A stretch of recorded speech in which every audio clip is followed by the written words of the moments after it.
خوشخبری یہ ہے، بہت بڑی خوشخبری ہے ماشاءاللہ. آج کیا تاریخ ہے؟ 28 ذی القعدہ. انشاءاللہ 2-3 دن کے بعد وہ 10 دن شروع ہونے جا رہے ہیں کہ جن میں نیک عمل اللہ تبارک و تعالیٰ کو ہر چیز سے زیادہ محبوب ہے. یہ آپ لوگوں کے لیے خوشخبری ہے. آپ لوگوں کو اللہ نے ہم سب کو زندہ رکھا ہے. اللہ تعالیٰ زندہ رکھے. پہلی ذی الحجہ سے 10 ذی الحجہ تک وہ مبارک ایام آنے والے ہیں جو اللہ تبارک و تعالیٰ کے یہاں بڑے محبوب ہیں. اور اس کو یوٹیوب پہ جہاں ڈالنا ڈالو اس کو، ابھی جو میں بولتے جا رہا ہوں. اللہ تبارک و تعالیٰ نے فرمایا والفجر ولیال عشر، قسم ہے فجر کی، قسم ہے 10 راتوں کی. اللہ تبارک و تعالیٰ نے ان 10 دنوں کی جو پہلی ذی الحجہ سے 10 ذی الحجہ تک کے ایام ہیں، ان کی قسم کھائی اللہ تعالیٰ نے. اور اللہ تبارک و تعالیٰ جب کسی چیز کی قسم کھاتا ہے تو اللہ نے اس میں جو فضیلت رکھی ہے اس کی وجہ سے قسم کھائی جاتی ہے، جیسا کہ اہل علم کا قول ہے. تو ان 10 دنوں کی قسم اللہ پاک نے کھائی ہے، جیسا کہ صحیح تفسیر اس آیت کی ولیال عشر جو حافظ ابن کثیر رحمۃ اللہ نے بیان کیا ہے. 1 ذی الحجہ سے 10 ذی الحجہ تک قسم کھائی اللہ نے ان 10 دنوں کی. رسول اللہ صلی اللہ علیہ وسلم حدیث میں فرماتے ہیں، صحیح حدیث بخاری کی، ما من ایام العمل الصالح فیها یا فیہن احب الی اللہ من هذه العشر. قیل ولا الجہاد فی سبیل اللہ، قیل یا رسول اللہ ولا الجہاد فی سبیل اللہ، قال ولا الجہاد فی سبیل اللہ الا رجل قد خرج بنفسه وماله فلم يرجع من ذلك بشیء. الحدیث و کما قال رسول اللہ صلی اللہ علیہ وسلم فرماتے ہیں ان 10 دنوں کا نیک عمل اللہ تعالیٰ کے یہاں ہر چیز سے زیادہ محبوب ہے. باقی دنوں میں جتنے اعمال کیے جائیں ان سے زیادہ اچھا ان 10 دنوں کا نیک عمل ہے. تو آپ سے پوچھا گیا کیا جہاد سے بھی افضل ہے؟ فرمایا کہ جہاد سے بھی افضل ہے، الا یہ کہ وہ آدمی جو نکل چکا ہے اپنے نفس اور مال کے ساتھ اور لوٹ کر نہیں آیا ہے. محترم سامعین و ناظرین، یہ حدیث ان 10 دنوں کی فضیلت کو بیان کر رہی ہے کہ کتنے مبارک ایام یہ ہیں. بلکہ علماء کا فتویٰ ہے، ابن قیم رحمۃ اللہ علیہ وغیرہ کے، رمضان کے دنوں سے بھی زیادہ افضل ان 10 دنوں کی فضیلت ہے.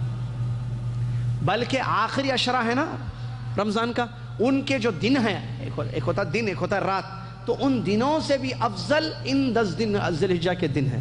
البتہ راتیں وہ راتیں ہیں، ایام آخری عشر کی راتیں ہیں ان کی، کیونکہ ان میں سے ایک لیلۃ القدر ہوتی ہے، اسی لیے وہ راتوں میں وہ فضیلت ہے. لیکن دنوں میں اطلاقی طور پر ان 10 دنوں کی فضیلت تمام دنوں پر ہے. تو یہ بہت بڑی خوشخبری ہے ہمارے لیے کہ اللہ تبارک و تعالیٰ ایک ایسا موقع ہمیں دے رہا ہے کہ جس میں ہم خوب نیک عمل کریں، اور اللہ تعالیٰ کو سب سے زیادہ پسندیدہ اعمال ہیں. جب اللہ تعالیٰ، اس کا فائدہ کیا ہے؟ اگر ہم وہ کام کریں گے جو اللہ کو زیادہ پسند ہے تو اللہ تعالیٰ ہم سے خوش ہو جائے گا، اللہ راضی ہو جائے گا ہم سے. جب اللہ ہم سے خوش ہوگا، اللہ راضی ہو گیا، ہماری دنیا بھی بن گئی، ہماری آخرت بھی بن گئی. آدمی دنیا بنانے کے لیے پیسہ کماتا ہے، سہولیات کا انتظام اپنے گھر میں رکھتا ہے تاکہ دنیا اس کی سکون سے گزرے، لیکن دنیا بنتی ہے نیک عمل سے. اللہ تعالیٰ نے فرمایا من عمل صالحا من ذکر او انثى وهو مؤمن فلنحيينه حیاة طیبہ ولنجزیہم اجرہم بأحسن ما كانوا يعملون. جو نیک عمل کریں گے، مرد ہو یا عورت، اس حال میں کہ وہ مومن ہیں، تو ہم ان کی زندگی کو بہترین بنا دیں گے، ضرور بضرور ان کو اچھی زندگی، گولڈن لائف عطا کریں گے، اور قیامت کے دن ان کے کیے کا بہترین بدلہ ہم ان کو دے دیں گے. تو حیات طیبہ وعدہ ہے اللہ کا اس آیت میں ان لوگوں کے لیے جو ایمان کے بعد عمل صالح کرتے ہیں. عمل صالح، نیک عمل کرنے کے 10 دن آ رہے ہیں، اور ان میں آیت میں تو عمومی طور پر ہے کہ کبھی بھی کوئی نیک عمل کریں گے ایمان لانے کے بعد ان کی زندگی بہترین بنائی جائے گی، گولڈن لائف ان کو دی جائے گی. اس حدیث میں تو خوشخبری ہے کہ 10 دنوں کا نیک عمل اللہ کو باقی دنوں کے اعمال سے زیادہ محبوب، زیادہ پسندیدہ ہے. تو کتنا بڑا چانس مل رہا ہے ہمیں کہ پہلی ذی الحجہ سے ہم تیار ہو جائیں نیک عمل کرنے کے لیے، خالص اللہ کے لیے. کیا کرنا ہے نیک عمل؟ نیک عمل بہت ہیں. نماز پڑھنا نیک عمل، قرآن پڑھنا نیک عمل، بیمار کی تیمارداری کرنا نیک عمل، مسافر کی مدد کرنا نیک عمل، حاجیوں کی خدمت کرنا نیک عمل، پڑوسیوں کا خیال کرنا نیک عمل، ماں باپ سے ادب سے بات کرنا نیک عمل، ایک دوسرے کو سلام کرنا نیک عمل، ایک دوسرے کے کاموں میں ہیلپ کرنا، مدد کرنا نیک عمل، قرآن کی تلاوت نیک عمل، ذکر و اذکار نیک عمل، دعائیں پڑھنا نیک عمل، درود شریف پڑھنا نیک عمل۔ نیک عمل بہت ہیں، قبرستان جانا، قبرستان کی زیارت کرنا نیک عمل، بہت ہے نیک عمل۔ ان 10 دنوں میں ایک بڑا نیک عمل ہے، وہ ہے بیت اللہ کا حج۔ جو لوگ حج کرنا چاہتے ہیں تو اس میں کوئی شک نہیں ہے کہ یہ بھی بہت بڑا عمل ہے، کیونکہ یہ اسلام کا ایک رکن ہے۔ 5 میں سے ایک رکن یہ ہے کہ بیت اللہ کا حج کریں۔ اسی طریقے سے جو حج نہیں کر رہے ہیں ان کے لیے ایک بہت بڑا نیک عمل ان 10 دنوں میں خصوصی طور پر ہے، اور وہ ہے عرفات کے دن کا روزہ۔ حدیث میں نبی صلی اللہ علیہ وسلم سے سوال کیا گیا عرفہ کے روزے کے بارے میں، تو آپ نے فرمایا کہ سال بھر کے گناہ بخش دیے جاتے ہیں اس سے۔ اب اس میں ایک مسئلہ یہ آیا کہ عرفہ کے دن کا روزے کا مطلب جب یہاں عرفہ ہوگا سعودی عرب میں تو پوری دنیا والے اسی دن روزہ رکھیں گے یا 9 تاریخ کے دن روزہ رکھیں گے؟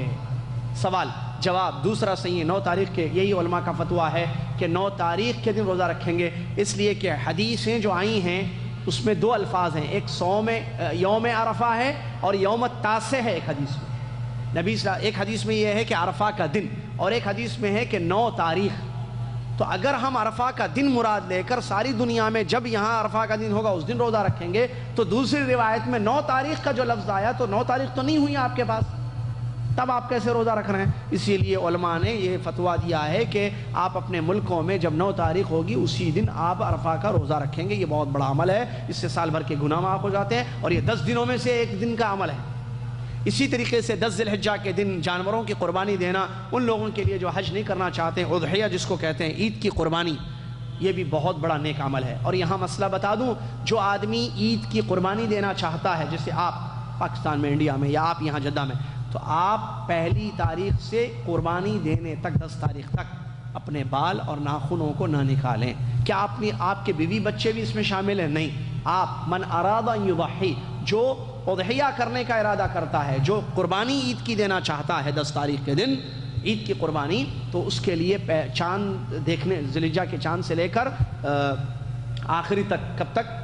قربانی دینے تک بال اور ناخن نکالنا منع ہے، یہ سنت ہے، اس کا اہتمام۔ اس کے علاوہ جو چاہے آپ کریں، نیک اعمال بہت قیمتی ایام ہے 10 دن، ان میں بڑی فضیلت ہے۔ علم حاصل کرنا بھی ایک بہت بڑی عبادت ہے، اور نیک اعمال تو مختلف ہیں جیسا کہ کچھ ہم نے ذکر کیے ہیں۔ کہیں ایسا نہ ہو کہ 10 دن آئیں اور چلے جائیں اور ہم اللہ کی پسندیدہ کام نہ کریں۔ آدمی کمپنی میں اپنے باس کو خوش کرنا چاہتا ہے، بیوی شوہر کو خوش کرنا چاہتی ہے۔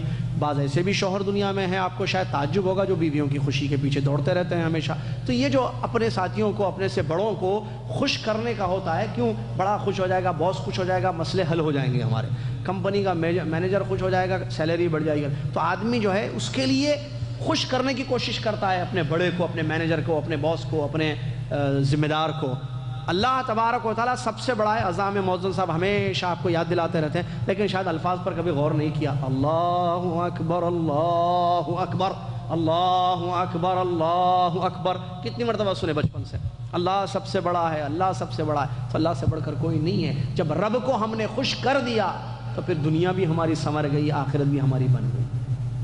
کامیاب ہے وہ شخص جس کا رب اس سے خوش ہو جائے، رب جس کا اس سے خوش ہو جائے۔ ہم سب کا رب اللہ رب العالمین ہے، اگر ہم سے خوش ہو جائے تو ہمارے لیے اس سے بڑی خوشخبری کا، اسی لیے میں نے کہا دورے میں ایک بہت بڑی خوشخبری آپ لوگوں کے لیے ہے۔ 10 دنوں کا نیک عمل اللہ کو بہت، ایک ہوتا ہے پسند، ایک ہوتا ہے احب۔ اللہ کو زیادہ پسند ہے، حدیث کے یہ الفاظ ہے، تو زیادہ پسندیدہ کام نیک اعمال ہیں 10 دنوں میں۔ 10 دنوں سے پہلے عمل پسند ہے اللہ تعالیٰ کو۔ آج بھی آپ، کل بھی جو ہے قرآن پڑھیے، اچھا ہے، لیکن یہی کل کا قرآن، جو کل آپ قرآن پڑھیں گے، 1 تاریخ کے بعد قرآن پڑھیں گے، فرق زیادہ پسند ہے اللہ تعالیٰ کو ان 10 دنوں کا نیک عمل۔ تو ہم کیوں نہ ایسے مواقع کو غنیمت سمجھیں اور یوٹیلائز کریں صحیح اس کا، اور نیک اعمال خالص اللہ کے لیے زیادہ سے زیادہ کریں۔ اللہ تعالیٰ مجھے، آپ کو اور دنیا کے تمام مسلمانوں کو ان چیزوں پر عمل پیرا ہونے کی توفیق عطا فرمائے۔ جانے سے پہلے کلاس ختم ہوگی ہماری، اور جنہوں نے حاضری نہیں دی، اکرم بھائی کے پاس پرچی رکھی ہوئی ہے، وہ ضرور حاضری دیں، وہ ضرور حاضری دے دیں۔ اور سوال آیا ہے، اس کا جواب آئندہ اس میں دیا کیونکہ وقت ہو چکا ہے انشاءاللہ۔ آئندہ کلاس میں جو ہے سوالات کے جوابات بھی دیے جائیں گے، اور اس سوال کا بھی جواب دیا جائے گا جو پرچی میں ہم تک پہنچایا گیا ہے۔ جو بھائی سارے بھائیوں سے گزارش ہے اور بہنوں سے بھی کہ کیا کہتے ہیں حاضری اٹینڈنس بہت ضروری ہے. آپ اپنی اٹینڈنس یہاں جو بھائی ہیں اکرم بھائی کے پاس اور بہنیں جو ہیں اوپر پہنچا دیا گیا ہے خواتین کے پاس, وہ اٹینڈنس ضرور اپنی لگائیں. جزاکم اللہ خیر. کفارۃ المجلس پڑھ لیں اور دروس کا سلسلہ جاری ہے. ابھی جمعہ کا خطبہ مسجد عزیزیہ میں ترجمہ ہوتا ہے, مغرب کے بعد حج کا درس وہاں بھی ہو رہا ہے اور پیر کے دن بھی حج کا درس ہوگا انشاءاللہ. جزاکم اللہ خیر. اور جو لوگ ہمارے ساتھ جانے والے ہیں وہ ہمارے ساتھ کانٹیکٹ میں باقی رہیں, اور بھی کچھ لوگ اگر ہمارے ساتھ جانا چاہتے ہیں تو 5-6 سیٹیں اور نکل گئی ہیں, جانے والوں کے لیے گنجائش ہے. جزاکم اللہ خیر. تفصیلات کے لیے ہم سے رابطہ کیا جائے.